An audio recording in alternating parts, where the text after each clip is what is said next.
Hi. Today we're talking about Berserk.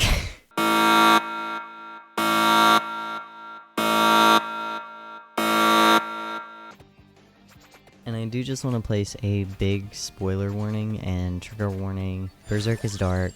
There's a lot of shit in Berserk, so just prepare yourself. And of course I'm going to be talking about a lot, if not all of Berserk in this video. So I got introduced to Berserk through my partner, who was reading Berserk whenever I met them, and they were telling me about it as they went, very vaguely, because they really wanted me to read Berserk. There were some things where they got into detail, but it was only because it was something big or they just really needed to share their opinions on it. Anyway, sooner or later we watched the Berserk movies, and those were really good. I don't like that they whitewashed Casca, but other than that, like, the art was good, the storyline was good, because obviously it's inspired by Kentaro Miura, but they did miss a lot of the Golden Age arc, a lot of things that you wouldn't want to miss because it just makes sense. Those movies were really when I decided that I wanted to read Berserk myself. The Black Swordsman arc is our introduction into Berserk. The art's amazing, and that's bamboozling, because looking back on that art, I'm like, damn, Miura really grew. But it's still really good, you know? It's still very peak art. It's the worst arc of Berserk, though. You'd think it's horrible, but it's really not. It does a lot of character building, which Miura has a great talent for. And speaking of character building, let's move on to some characters. Now, Guts. I'm not gonna say the N-word, but we all know who is, right? We all know. Guts. I'm going to say the N-word, Guts. Griffith! No, Griffith, that's racist!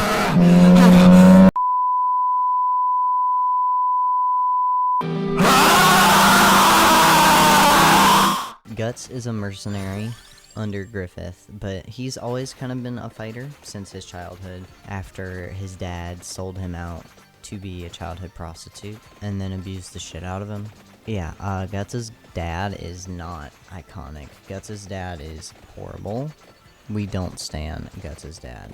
By the way, this childhood gets brought up again, so just, like, keep that in mind. Casca is another one of the characters. She is a badass, honestly. She's a mercenary under Griffith, but she met him in a field in the middle of nowhere when a guy was climbing on top of her to take advantage of her, tearing off her clothes and all that stuff, you know, men. I say as a man. Griffith was, like, passing by or something, and he says, "Oh, no, you don't do that, that's bad, you don't do that. First of all, that's a child, and you're an adult. Second of all, that's a girl. Like, you're not supposed to hurt girls."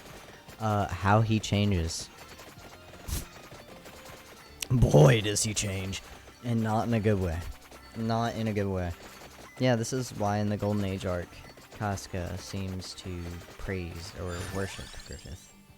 But speaking of Griffith, he was a kid with a dream of a castle, so he's always been power hungry, living in squalor. Yeah, well, you weren't born under a tree, found under your mother's corpse, used as a child prostitute because your abusive ass father doesn't love you. Okay, just buck the fuck up, take a step back, breathe for a second, and realize this isn't about you. So either get with it or get out of the fucking way. This isn't about you, so either get with it or get out of the fucking way. My bad. We will grow to hate him. Right now is when we're supposed to like him, so that he has, quote, redeeming qualities, but there are no qualities here that are redeeming in my humble, totally not biased opinion. So the Golden Age arc. First of all, peak. There's a lot of fighting. A bunch of story building happens. Let's talk about that. Mercenaries becoming knights, right? So, Griffith hits up this princess, right? Her name's Charlotte. He thinks that she's pretty and shit. This man's an adult. I want you to keep that in mind real quick. This girl's like 16.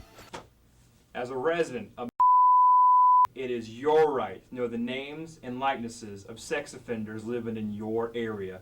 As a public service, We have created this videotape so that you and your friends and family can stay aware, stay safe, and maybe even have a little fun. Enjoy.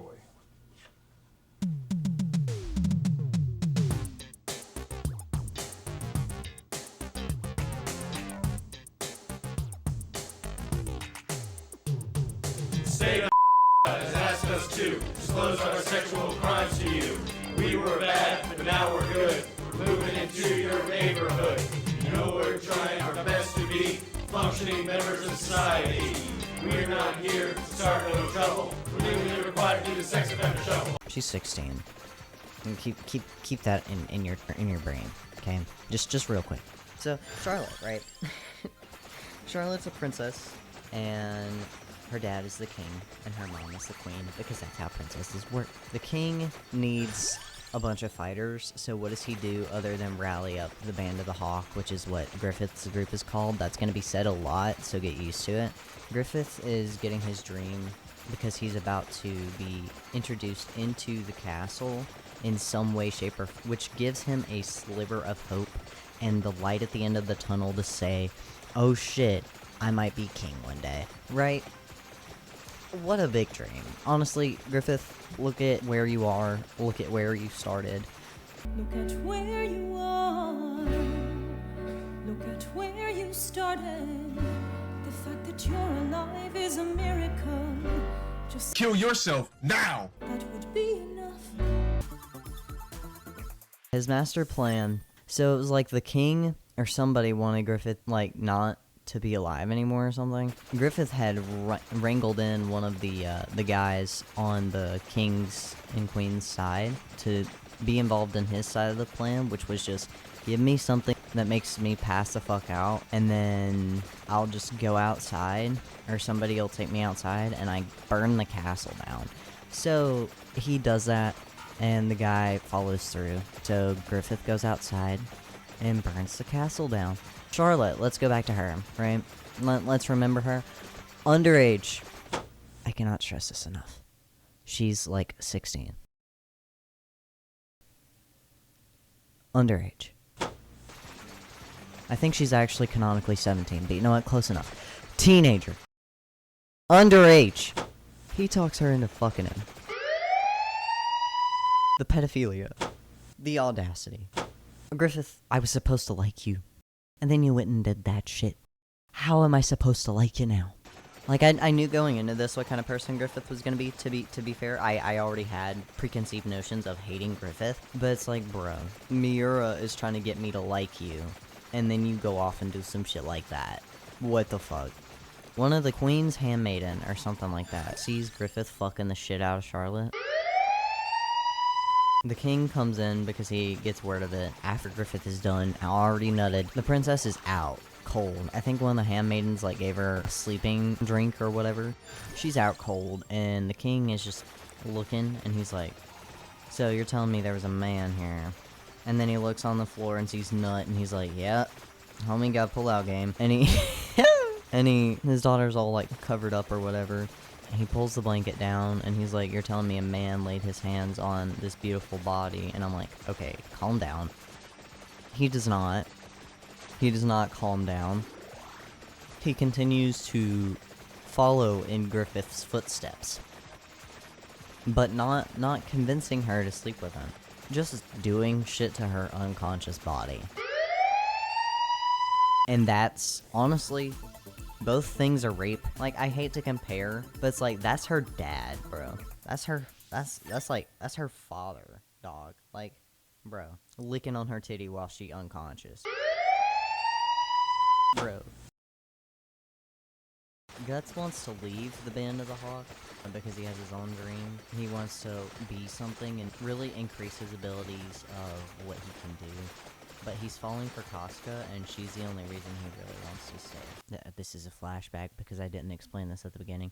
Whenever Griffith and Guts met, it was like, yo, you're really sexy, says Griffith, because he's a fucking faggot. And Guts is like, yeah, are you a faggot? Canonically, he calls him a faggot. And Griffith is like, I mean, maybe for you, but, anyway, we don't gotta talk about that. Let's fight right here and now, and if I lose, then something or other. I don't remember what he said. But if I win, I get to keep you. And Guts is like, alright then, little gay boy, let's do it. Guts loses. Bam. Griffith is like, hey, remember how I got you? You gonna have to leave by the same means. Let's fight. And Guts is like, you know what? Fuck it. Guts and Griffith are fighting. Guts wins. He can walk away. So he does. But he doesn't stay gone for long. He comes back whenever he hears about our queen, Casca. This is a year later. She's leading the band of the Hawk. You know, we love seeing a badass black female protagonist. Meanwhile, the white man, who we so very much hate. His name is Griffith. I don't know if I've told you. Griffith is in the King's torture prison. And what does the band of the Hawk decide to do other than save Griffith? God damn it, I'm not ready for the eclipse yet. This is the Retrieving Griffith arc. So Griffith is still alive in the bottom of this really tall tower. Unfortunately, right? Unfortunately, his only drive to stay alive is... my love for Guts is the only thing keeping me going. Bro, just fucking die already. Like, who cares? Your life literally is as valuable as a summer ant. I'm just gonna stump you. You're gonna keep coming back. I'm gonna seal up all my cracks. You're gonna keep coming back. Why? Because you keep smelling the syrup. You worthless bitch ass. You serve no purpose in life. Your life is nothing. You serve zero purpose. You should kill yourself now. We get it, you're gay. Calm down. Whenever you see Guts, you try to choke him.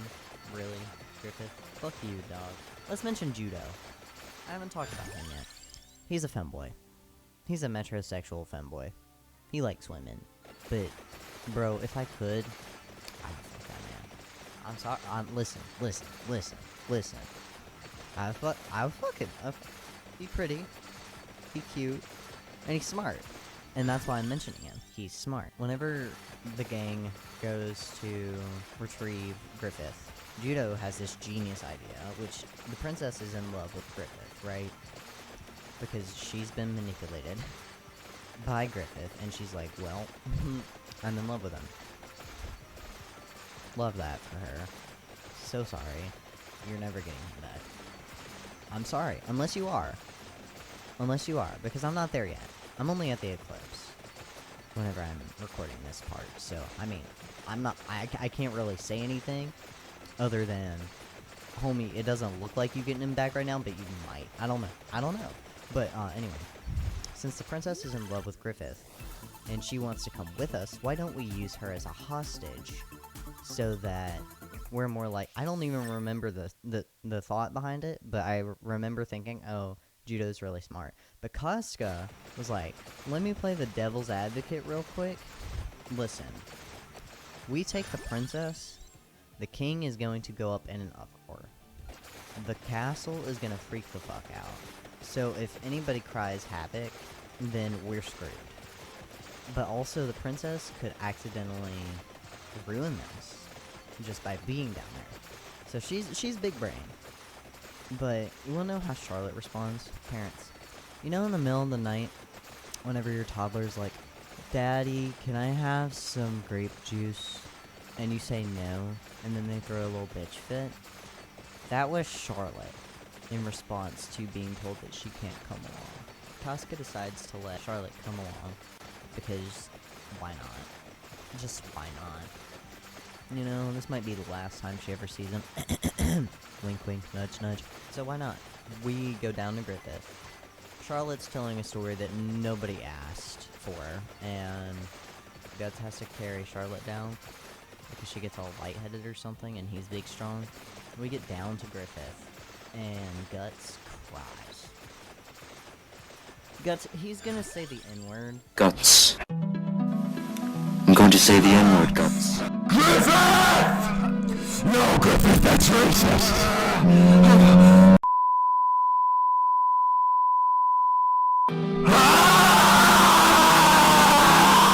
Like, please don't sympathize with him. I'm gonna fast forward to the Bakiraka, because why not? The king is really mad that he couldn't get a piece of his daughter's pussy before Griffith did. Griffith is angry because, oh, my lover's in love with someone else. I'ma fuck her up. Wink, wink, nudge, nudge. Eclipse. Griffith, fuck you. Can I just take a second? Fuck Griffith. All my homies hate Griffith. So the fight itself is, this is when we're bringing Griffith out of the tower after Guts and the crew had killed a bunch of men on the way up, but there was still like a bunch of other people because the king was really upset. They're a really famous crew of like assassins, and he was like, hey, if anybody can kill Guts, it's gonna be them. No. The fight itself, the gang formed a ring around Griffith to protect him. Aw, y'all fucking stupid. But the art here is so good. Like, it's fucking bussin', y'all. I ain't even gonna out. Miura, rip. Honestly, rip. That's all I gotta say right now. Rip. But the aftermath, there were a couple of guys with the Bakidaka who somebody murdered. And then somebody apparently Hadoukened, and I felt the need to write that down for some reason. I wrote that down. That is in my notes. Let's talk about Wild. We meet this guy in an orgy scene. Love that for him. Love that for him. Look at him go. Getting pussy. King Messenger walks in, he's like, yo, somebody wants you. And he's like, yeah? All these bitches on my dick want me, bitch. What the fuck? You disturbing me? I'm fucking, dog. And he's like, bro, it's the king. And Wild's like, oh, never mind. None of these bitches on my dick want me. And if they do, they're gonna have to cry about it. I want the king. I want that money. Love that for him.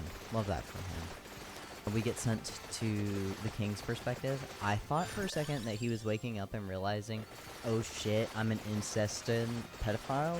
But then he says he'll never forgive Griffith, so I don't really think that he's changed. But homie really just upset that he didn't get to fucking hit it though.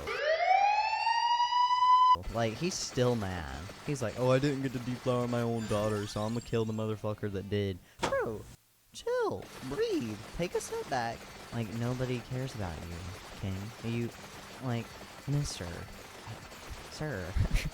So let's talk about a couple of things pretty quickly. The Band of the Hawk borrowed a carriage and horse to carry a disheveled Griffith in. Wild has a job to kill the Band of the Hawk because, you know, the king's still salty they didn't get to deflower his own daughter. Wild comes across ladies and he rapes them. And then, tears them apart. Limb from limb. FBI, open up! We love to see it, right? We love to see it. I'm being sarcastic. I'm being sarcastic. I do not condone sexual violence or violence of any kind. He and his group, the Black Hellhounds, ride in with these ladies, naked corpses, in hand and on sword. Fight time. The Hellhounds are chasing the Hawks. And Casca's like, hey, I'm big brain. Let me think ahead. I'm gonna blow up this fucking bridge eventually. Let's put some TNT here. So she does, and then she blows up the bridge, and then the hounds are relentless. They will not let a broken bridge get in their way. So they come on anyway. So we're following the main five now, which is Guts, Casca, Judo, Pippin, and a disheveled Griffith. I know I haven't talked about Pippin much. He's just a guy. He's a big guy. He's a friendly guy. He's funny. Like, he's strong. We love Pippin. He's an icon. And I'm not even saying that sarcastically. We love Pippin. Factual. We follow the main five back to the lineup of all of the Band of the Hawk, and everybody sees Wild and is like, well, I guess we gotta kill him, huh? Rip. So, Wild and Guts are fighting, and Wild catches Guts' sword in his teeth, switches to his apostle form. Now, I know I haven't talked about this yet, but apostles are like the evil or the demons in Berserk, and that is the only definition that you need to know for this video. So we get to see Wild's apostle form. Which, what the fuck? Like, why? I don't get it. Why? Casca slaps the shit out of Guts for some reason. I don't remember why, but she slapped the shit out of him. And he's out cold. So, Wild sees Casca, and he's like, oh. I remember him canonically saying, I thought this place was a sausage fest, and then a pretty girl like you shows up. He picks her up with his hand, and because he's like huge in his apostle form, she looks like a little rag doll in his hand. He whips out He whips out his apostle. I'm so sorry. I'm so sorry. I'm so sorry. I'm so sorry. He tears off her clothes. You know, we can assume what happens next. He tries to her. But just before he gets a chance, Guts is just like magically awake and cuts off Wild's apostle dick, and he's like, I'm gonna fight this motherfucker man to man. And then Wild yeets him. Like, fucking just throws him. And this bitch empty yeet, you know. This bitch empty! Yeet! And Griffith got all salty whenever he saw Wild literally throat Guts. But after a much too long fighting sequence, Guts launches onto Wild, stabbing him in the neck. And at this moment, I know better now, but at this moment, I thought he was dead. I was so happy that Wild was dead. I'm like, listen, I really don't want to see Wild again. Like, I've known him for, what, maybe 5 chapters, but I'm already done with this man. I don't want to see this man anymore.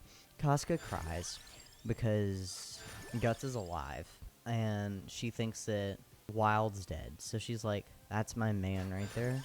And he just defeated a monster. But she's also crying tears of joy. Like, thank God that he's alive. He made it. And that made me tear up. Bringing my first Berserk tears.